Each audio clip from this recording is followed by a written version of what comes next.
Akeramu tutajetu Duab jirenya jiddu galte Qulqullu taate utu jirtooti Waa'ee koo fannoo irratti dhiibbatte Akkamittan si obsaree Oolmaa keetu guute mana koo Jaalalli koo si dirqisiise naanee Fannoo irratti fitte dhimma koo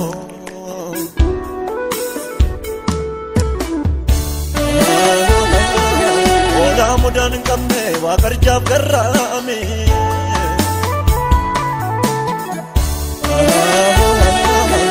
San jiraachuu koo gargaarsa keenaame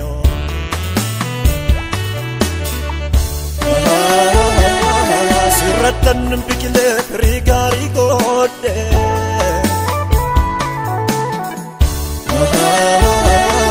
Maddaara galfii koo sirrattan boqodhe Alwadakum በዘጋው ላይ የኔ ኢየሱስ አይኔኖችን ዘይ ከናት ከአባት ከወዳጅ ይልቅ ከልሎኛል ክፉ ላይ እንዳልሆን ዞር አረገው ከፊቴ ቀድሞ ያንን ሐዘን ለኔ ያስቡ የተማሰው ጉድጓድ ተዘጋ በአንዳፍታ ሌሊቱ ነጋ የኔ ወዳጅ ነህ የኔ ፍቅር የኔ አባት ነህ የኔ ወዳጅ ነህ የኔ ፍቅር የኔ አባት ነህ አልወደኩም በሰጋሁት ላይ የኔ ኢየሱስ አይኔኖችን ሲያይ ከናት ከአባት ከወዳጅ ይልቅ ከልሎኛል ክፉ ላይ እንዳልሆን ዞር አረገው ከፊቴ ቀድሞ ያንን ሐዘን ለኔ አስቦ የተማሰው ጉድጓድ ተዘጋ በአንዳፍታ እልልታ ጭብጨባ የኔ ወዳጅ ነህ የኔ ፍቅር ነህ የኔ አባት ነህ የኔ እረኛ ነህ የኔ ወዳጅ ነህ የኔ ፍቅር ነህ የኔ አባት ነህ ስለሚታየው ስለምድሩ አላልኩም ብሌ ሰው ከሚያስበው በርግጥ ይለያል የኔ ስጣዬ ወዳልኝ ብዬ አፌን ሞልቼ ማወራወጣ ጌታ ኢየሱስ ነው ለኔ ተልኮ ከላይ የመጣ Nagaaf jaalalli waaqayyoo hunduma keessaniif haa baay'atu anobboleessa keessan faarfataa Amaanu'el Gaaddisaadha har'a magaalaa Finfinnee kutaa magaalaa Aqaaqii Qaallitti iddoo Koyyee Faccee jedhamutti argamna maatii as na bukkeetti argitan kana viidiyoo guyyoota muraasaan dura FIB irratti akkasumas gola maatii irratti maatii haala rakkisaa keessa jiran maatii obbo Wayyeessaa Tasfaayee achidha kan nuti amma jirru akkuma achirratti viidiyoo sanarratti as dudduuba koorratti agartanii viidiyoo kanaan dura isinii poostii ta'ee ture nutis tajaajilli wal gargaarsa doonii amma mana isaaniitti argamna maatiin isaanii akkuma asitti argaa jirtan mucaa babbareedduu qabu isheen kun maqaan ishee Beeteleem jedhamti akkasumas mucaan kun Ameen jedhamti egaa waaqayyo nu gargaaree as geenyerra kallattiimaan gara isaaniitti isin dabarsina turtiin keessan nu waliin duraan dursaan maqaan koo Wayyeessaa Tasfaayee jedhama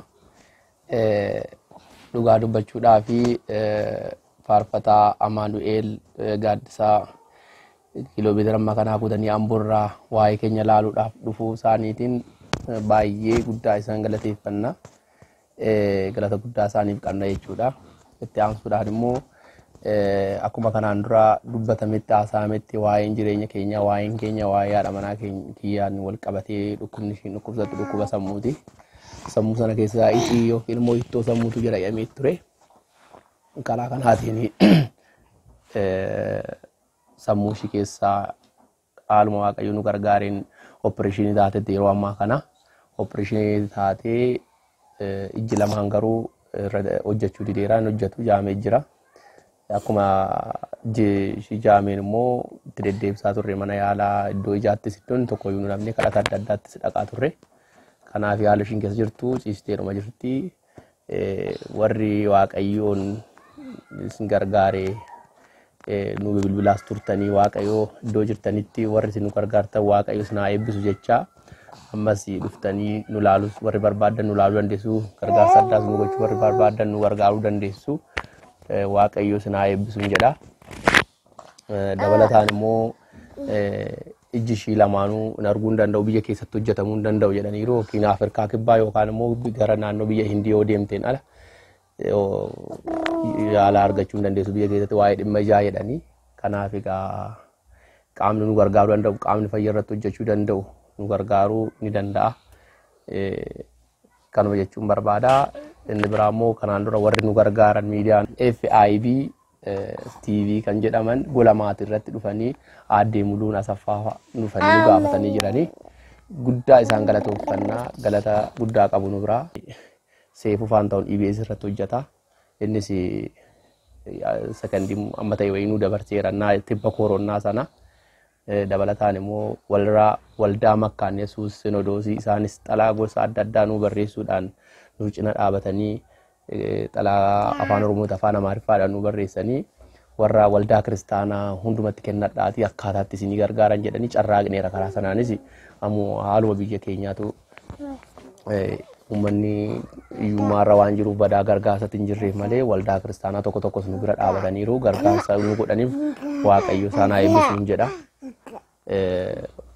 Waan biraa waan hin jedhugaa jecha biraan qabu galata guddaan gashaa saba keenyaaf saba Oromoo saba nu gaafateef galata guddaan isinii gashan jedha.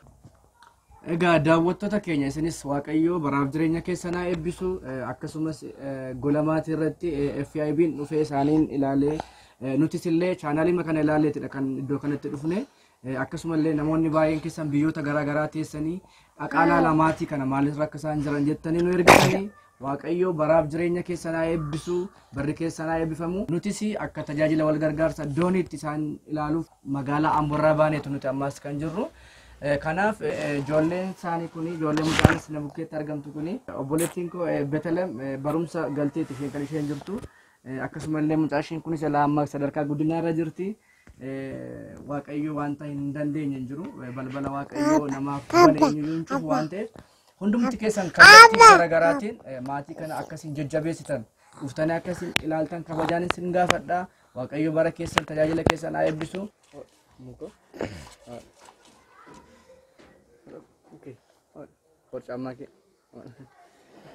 Waaqessi haa eebbisu bara keessan haa eebbifamu guddaa isin jaalannaa. Ammarmaaran deemu abdii kutee al tokko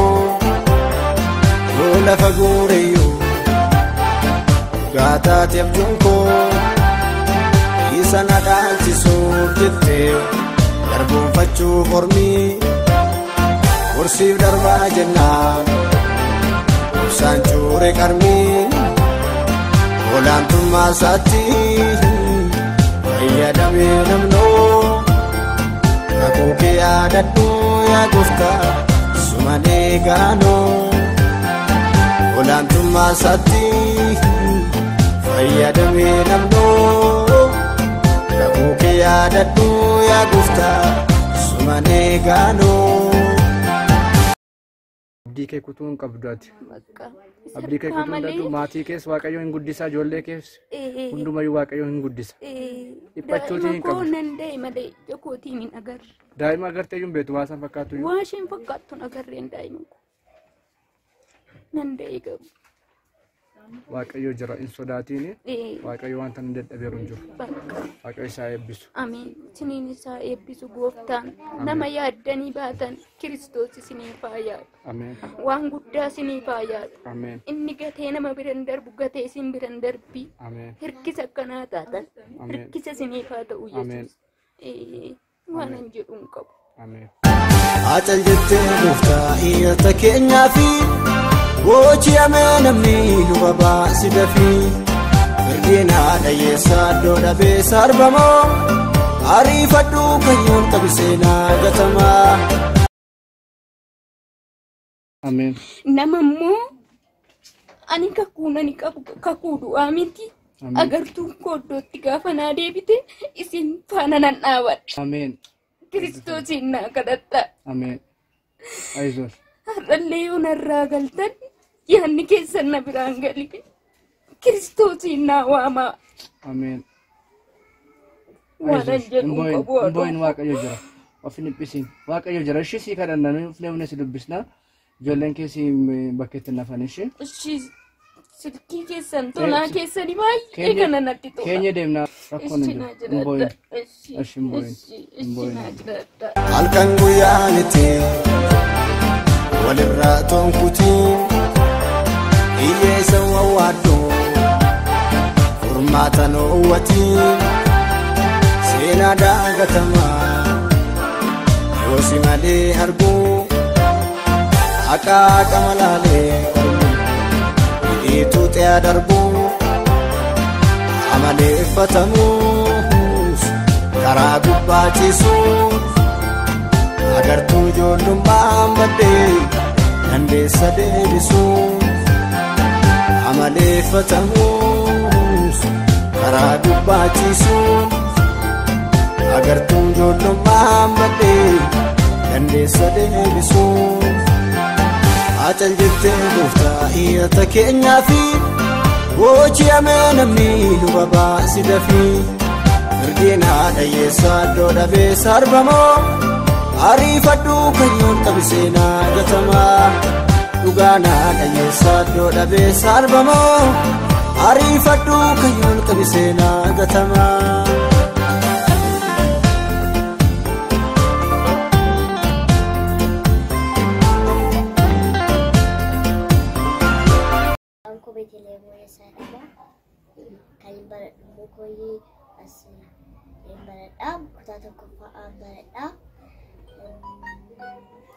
Kota kumpaan baradha mangko haala isheen kubsatte itiidhama itii sammuu keessatti argamedha sammuu keessatti argamedha warri doorii miidiyaa warri uffani galatoomaan jedha akkasumas nama galateeffachuu barbaadu faarfataa Amaanu'eel Gaaddisaa yookiin doorii miidiyaa galatoomaa faarfataa Amaanu'eel Gaaddisaa waan almee kulaawwatee galatooma. Atillee galatoomee guddaa galatoomu wanta guddaatu ishii keessa jira dhugaa waaqayyooti. Namoonni hundumti keessan iyyuu maatii kanarraa akka hin fagaanne isiniin jedha. Waaqayyo bara keessan jireenya keessan eebbisu eebbifama. Ishii duraan dursee maqaan koo Boonii Joorreen jedhama. Kan inni jiraadhu kutaa magaalaa Finfinnee Qaaqaallitti keessa. Kan inni baradhu Hooyyifacee sekondarii kutaa 11ffaan baradha. Kan inni dhufee duraan dursa kan dhufee Wallagga Bahaati. Maqaan obboleettii koo Galaayee Moosisaa jedhamti. Waa'ee dhukkuba ishee baay'ee na aarse. Akka carraatee barumsa Wallaggaatti waggaa tokko kutee fi shababiisee jeen jechuudha. Baran immoo fedhasitti kutaa 11 barachaa jira. Dhukkubni ishee hixii jedhama. Dhukkuba ishee. Dhukkubni ishee hixii sammuu jedhama. Kan hundi gargaarsa ishee goonuu fi mana fincaanii ol gashinee gadi baafna nyaata garaagaraa nu jennaa fi dandeessee sireerraa nuti kaasaa dandeessee waliin kaatu kanaan gargaaraa ture. Ammallee kanumaan gargaaraa jira. Kanaaf ishee gargaartan isiniin jedha waaqayyoonis nu kadhadhaa hin jedha.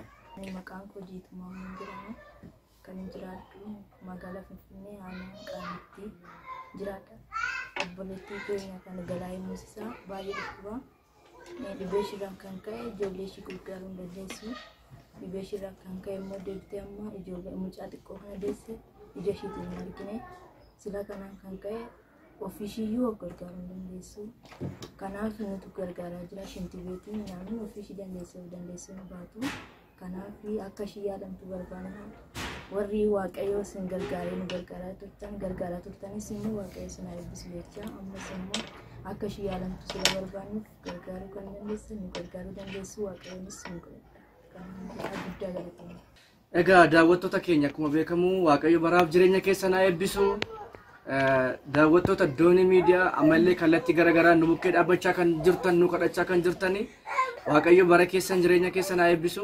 Akkasumallee haati keenya Aadde Galaayee Moosisaa dhukkubsatanii ka'anii booda mucaa ishii qutusuu asitti argitan kana hin argine ija isaanii ta'e sababuma dhukkubarraa kan ka'e itti sammuuti kan isaan dhukkubsatan. Kanuma keessatti immoo namoonni baay'een keessan immoo deeggarsa kan gochaa fi turtan kallattii garagaraan Waaqayyo bara keessan haa eebbisu. Namatu naaf bilbile kanaan dura FIB liinkii sanatti arganii otoo agxee nuuf ilaaltee baay'ee nutti tola maatii kanaa naan jedhaniiti baay'ee ijoollonni kan na erganii anis isa kana hubadhee deemee waan isaan akka isaan irra jiran baay'ee arge.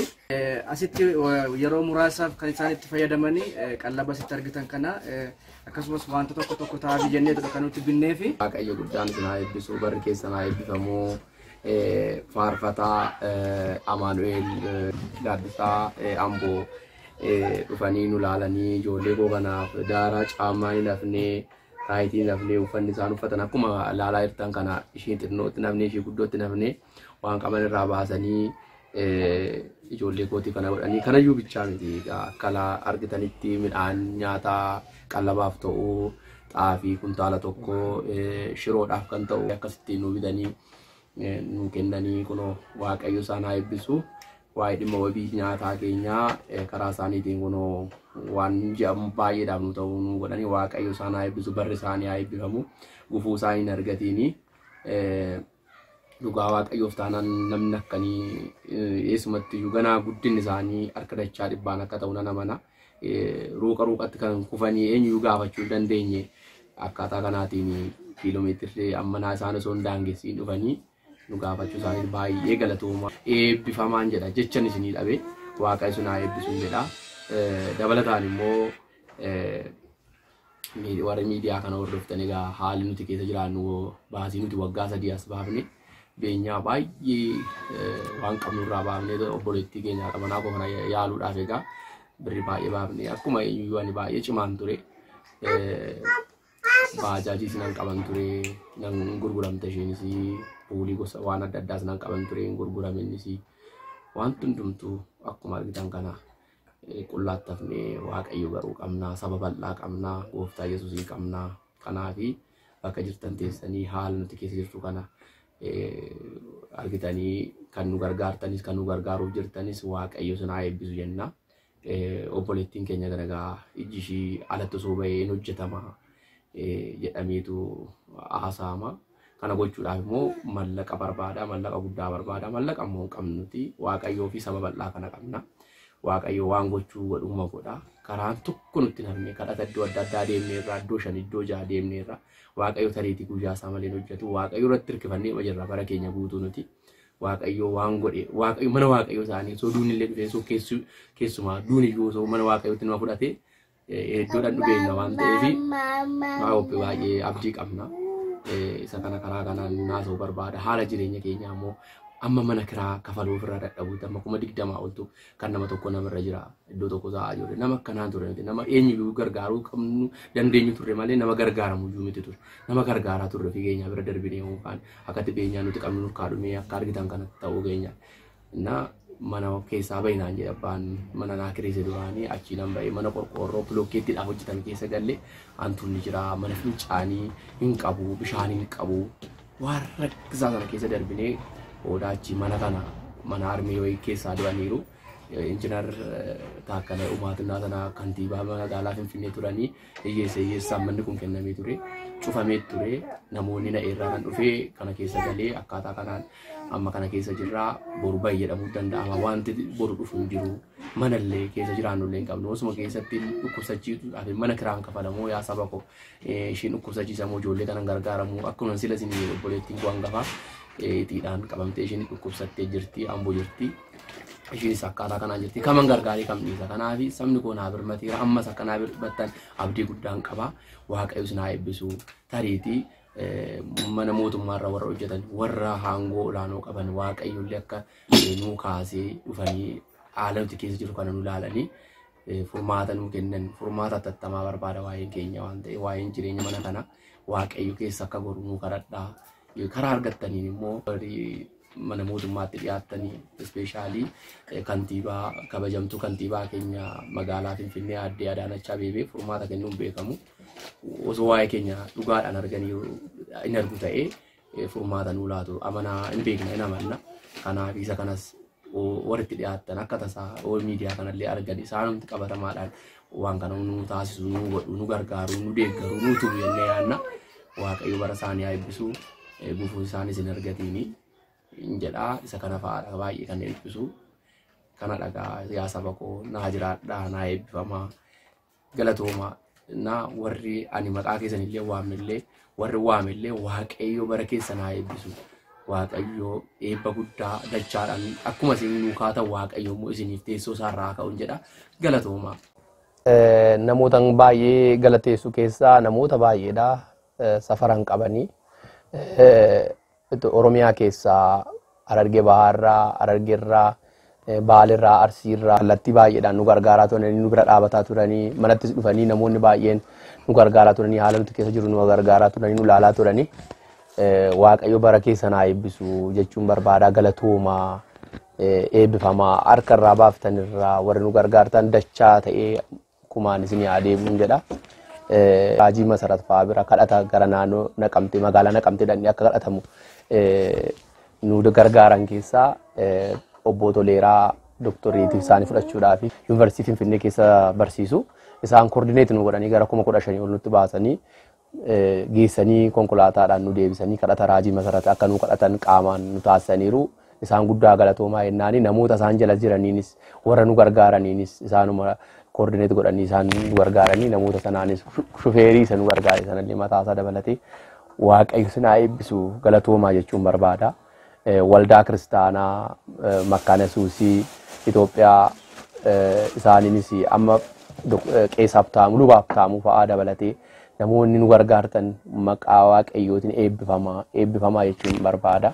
Ammas immoo dhuftanii yoo nu ilaaltanis haalli keenya banaadha. Obbolota koo, firoota koo, qoma koo, lammii koo ani waanan keessa dhaabadhe egaa argitaniitu miidiyaa kanarratti.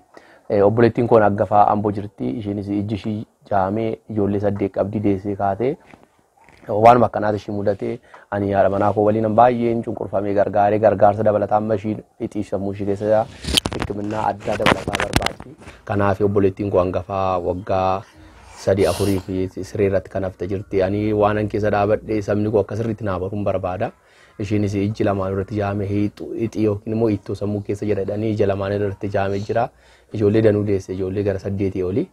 Kanaaf isheenis yaala barbaaddi.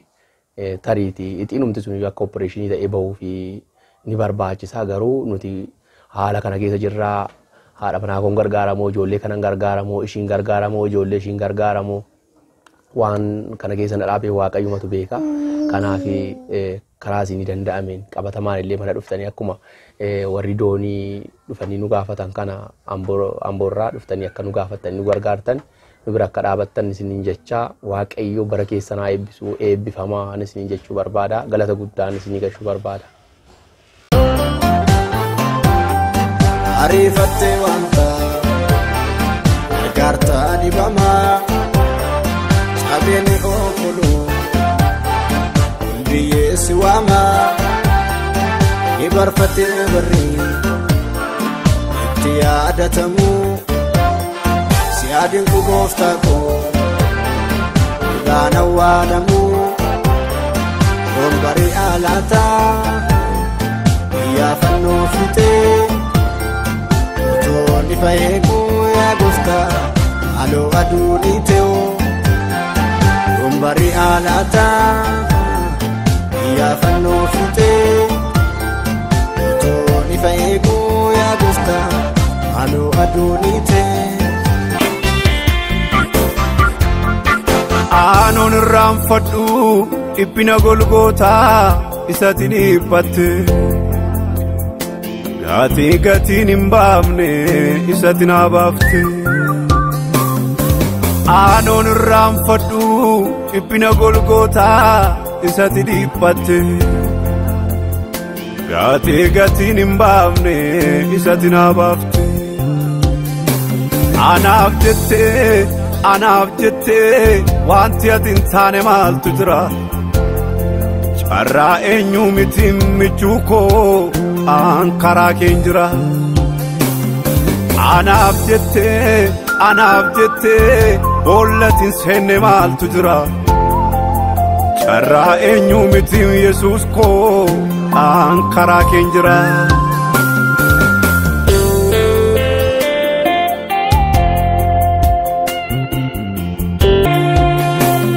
gaafanii hidhadhee waan fudhuu wallaale goola jireenya koo ija keetu laale gaafanii hidhadhee waan fudhuu wallaale goola jireenya koo ija keetu laale an kan biraan qabu kan maqaa isaa jaju utuun si duukaa jiru fayyaatti hin fajaju siinan lafaa ka'e siinan nama ta'e siinan jedha safuu anoo siinan laga du'aa darbee mulfaataa koo dhugaadha sin lafafuu siinan lafaa ka'e siinan nama ta'e siinan jedha safuu anoo siinan laga du'aa darbee mulfaataa koo dhugaadha sin lafafuu rooma kee hiikuuf onnee koon na dide harkisa namaa mitiin harka kee na fide rooma kee hiikuuf onnee koon na dide harkisa namaa mitiin harka kee na fide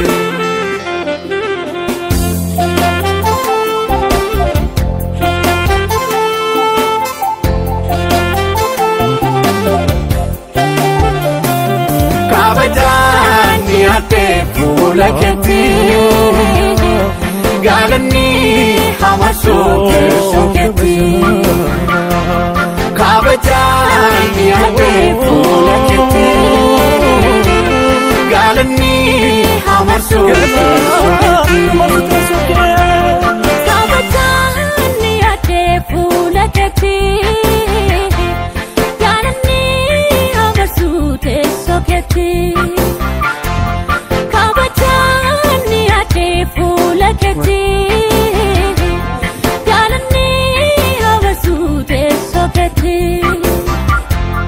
kabajaan yaadee fuula keetti galanni amarsuu teessoo keetti kabajaan yaadee fuula keetti galanni amarsuu teessoo keetti